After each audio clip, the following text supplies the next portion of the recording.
Laptop គឺជាឧបករណ៍អេឡិចត្រូនិកដ៏ចាំបាច់មួយនៅក្នុងការបំពេញការងារការរៀនសូត្រនិងការកម្សាន្តទូទៅដែលយើងមិនអាចខ្វះបានតែដោយសារ laptop វាមានច្រើន brand ច្រើន mode ច្រើនតម្លៃពេលខ្លះយើងអាចពិបាកនឹងសម្រេចចិត្តថាគួរទិញមួយណាល្អឲ្យត្រូវជាមួយនឹងតម្រូវការប្រើប្រាស់របស់យើងថ្ងៃនេះខ្ញុំសូមណែនាំបងប្អូនទាំងអស់គ្នាជាមួយនឹង Dell Inspiron 14ដែលមានតម្លៃសមរម្យតែមានសមត្ថភាពខ្លាំងល្មមអាចបងប្អូនពិចារណាបានវាបំពាក់មកជាមួយនឹង chip Intel Core i5 ជំនាន់ទី13មាន10 core 12 thread រត់នៅក្នុងល្បឿន 1.3 GHz និងអាចឡើងខ្ពស់បំផុតដល់ 4.6 GHz GPU Intel Iris Xe Graphics RAM 8GB ប្រភេទ DDR5 Storage 512GB វាជាកញ្ចប់កម្លាំងម៉ាស៊ីនដែលអាចបំពេញទៅលើការងារចាំបាច់មួយចំនួនដូចជាកាត់តរូបភាព Design Photoshop និងកាត់តវីដេអូកម្រិតមធ្យមជាដើមសម្រាប់សិស្សនិស្សិតទិញយកទៅប្រើទៅលើការសិក្សាធ្វើ slide presentation ឬអ្នកបំពេញការងារបែប Office គឺពិតជាស័ក្តិសមខ្លាំងជាមួយនឹង Dell Inspiron 14នេះវាមានអេក្រង់ IPS ទំហំ14អ៊ីនជាមួយនឹងកម្រិតបង្ហាញ Full HD+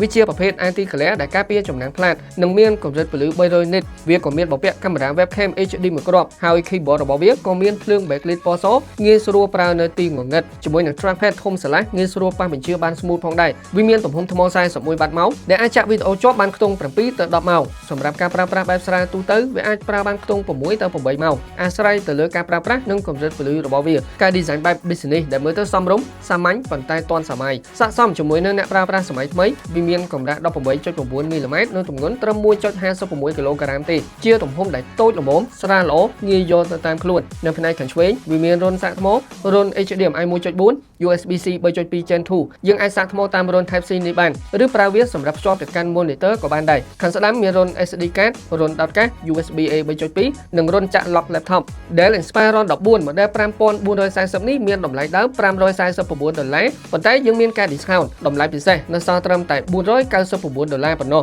ជាតម្លៃដែលពិសេសមែនទែនបងប្អូនអាចរកទិញបាននៅ Hanika Computer មានការធានាផ្លូវការត្រឹមត្រូវពីក្រុមហ៊ុនមួយឆ្នាំនិងមានការថែមជូនកាដូជាច្រើនពី Hanika មានដូចជាកាបូបស្ពាយដ៏ស្រស់ស្អាតមួយ mouse wireless flash 64GB mouse pad ឧបករណ៍សម្រាប់សម្អាត laptop និងបញ្ចូលកម្មវិធីឲ្យមកពេញដោយឥតគិតថ្លៃជារៀងរហូតតែម្ដងថ្ងៃក្រោយចង់មកបញ្ចូលកម្មវិធីឬក៏ game ថែមទៀតក៏អត់គិតលុយដែរឲ្យតែទិញពី Hanika អញ្ចឹងនៅក្នុងវីដេអូហ្នឹងគឺខ្ញុំមានតែប៉ុណ្្នឹងទេអរគុណចាំជួបគ្នានៅក្នុងវីដេអូក្រោយទៀត